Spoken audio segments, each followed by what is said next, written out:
За сайн байцгаана уу YouTube-ийн найзуудаа тэгээд бичлэг үзэж байгаа бүх найзуудаа бичлэг үзэж байгаа өдрийг мэндийг хүргэе. Өнөөдөр Америкт 5 сарын 4 өглөө болж байна. Тэгээд сая Sneakers application-аар Air Jordan 4 Bread авсан бол одоо mall руу явж бас авах байгаа.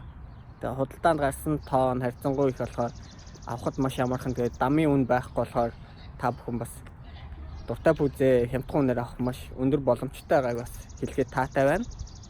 Тэгээд хэдүүлээ mall орцгоё.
За ингээд дөрөндөө орж ирсэн пүүзээ танилцуулахад бэлэн болсон байна. Ойрд ингэж царайгаа гаргаж пүүз танилцуулаагүй. Хаврын үйлрэлээр нь царайгаа гаргах жоохон тиймэрхүү байдаг. Ягаад гэвэл хавар хайр авчирдаг гэж олон хүмүүс ярьдаг чи надаа харшил авчирдаг. Зарим тохиолдолд сайр авчирх нь би. Тэгээ энэ удаад бол харшилтай байна. Хүүхд тахад чи сайртай л гүдэг гэжлээ. За миний тэр сайр мэр царай мэрэж яах вэ? Пүүзтэйгээ танилцъя. Air Jordan 4 Bread гэж дуудаж байгаа, Black Cement гэж дуудаж байгаа. Энгийнээр бол ер нь хар улаан Jordan 4 гэж хэлж болно. Bread гэдэг үгний хувьд бол Black and Red гэдэг үгний товчлол байгаа. Тэгээ манайхан бүгдээрээ сайн мэдчихэж байгаа гэж бодож байна. За ингээ пүүзээ аваад байна.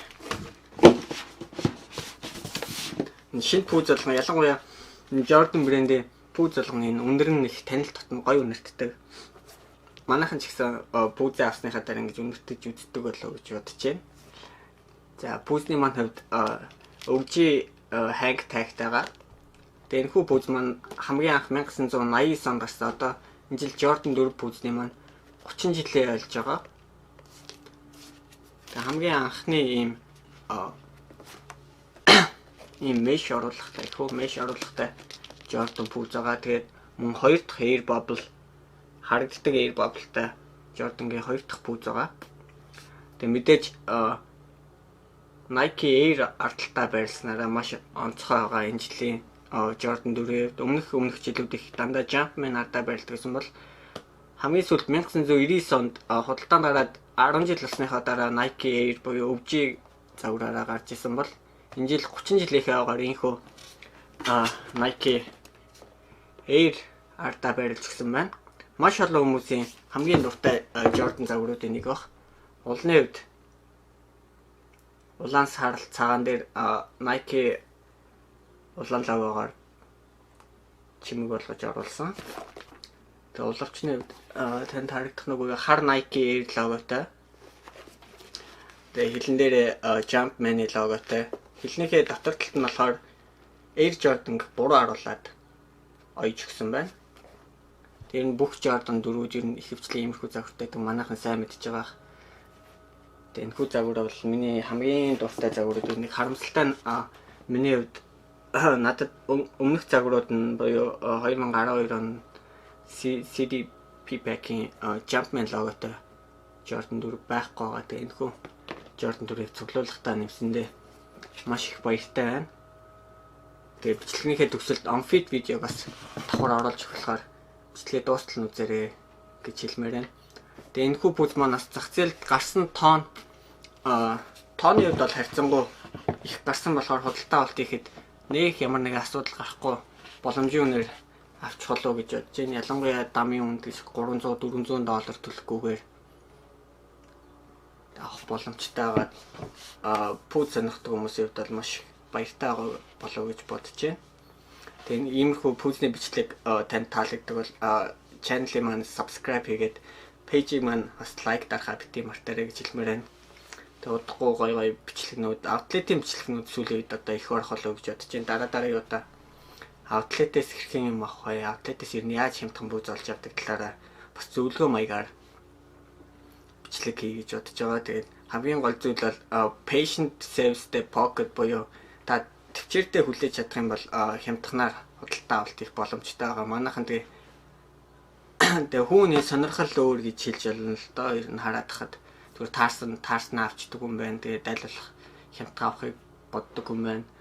Ихэнх хүмүүсийн хувьд бол хэрхэн яаж гоё үнэтэй пүүз авснаа гайхуулдаг бол миний хувьд яг эсэргээрээ хаанаас яаж хамгийн хямдхан пүүз авсан, хамгийн хямдханаар хэдэн доллараар пүүз авснаа гайхуулах юм чи зүгээр сонирхуулах дуртай хобби маягийн гэх юм уу да.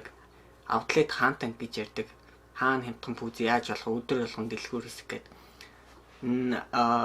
Зүгээр пүүз зарах биш, энэ пүүзний цаараас асар их хөдөлмөр өчнөө 100 мянган километрийн үр дүнд олж авдаг зүйлүүд байгаа. Тэгээд ихэнх пүүзнүүдээр нь яаж авснаа сандаг. Пүүз болгон өөрийн гэсэн дурсамжтай. Тэгээ гоё гэдэг. Ер нь хүн хоббитай байна гэдэг амьдралыг илүү үнцэнтэй гоё болгож өгдөг гэж хэлж болно. Тэгээ зарим хүмүүсээ нэг хөлөнд хичнээн пүүз хүмүүст ингэж ярьдаг. Ийм яриаг ер нь олон сонсч ирсэн. Тэгээ тэр хүмүүс өөрсдөө ч гэсэн бас өөр нэгэн төрлийн хоббитай байх. Тэгээ бусад хүмүүсийн хобби битгий үл хүндэтгэж байгаарай гэж хэлмээр байна. Тэгээд Монголын sneaker сонирхдаг залуучууд улам болох болтугай. Тэгээд пүүзний соёл, streetwear соёл ер нь бас илүү гоёмсог, гоё орчин үеийн хөл нийлүүлсэн цаг үеэ дагсан тиймэрхүү байгаасаа гэж маш их хүсдэг байгаа. Тэгээд бичлэгнийхээ төгсөлд on-feed видео хийн гэж хэлсэн байгаа. Тэгээд on-feed видеотойгоо уулзцгаая.